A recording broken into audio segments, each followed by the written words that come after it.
bumibili po siya ng scrap. Taga Bulinaw po siya. Binigyan nila ng plastic para may pagsilungan siya.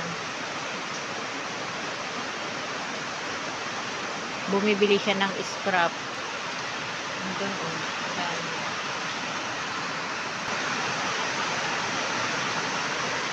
Basang-basa po siya ng ulan.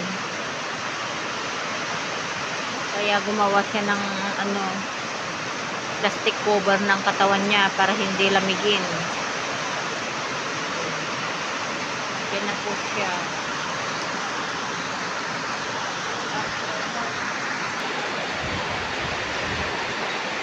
Kahit bumabagyo guys, para makapaghanap buhay siya. Ito, bumibili siya ng scrap. Mga buti-buti ng bagoong.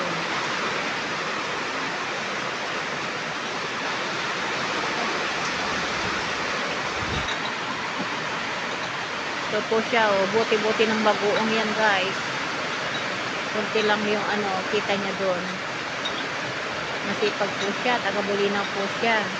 Ilang baryo ang madaanan niya dito.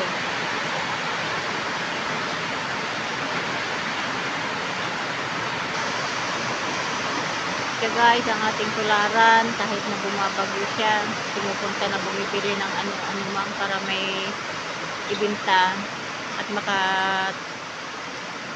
may siyang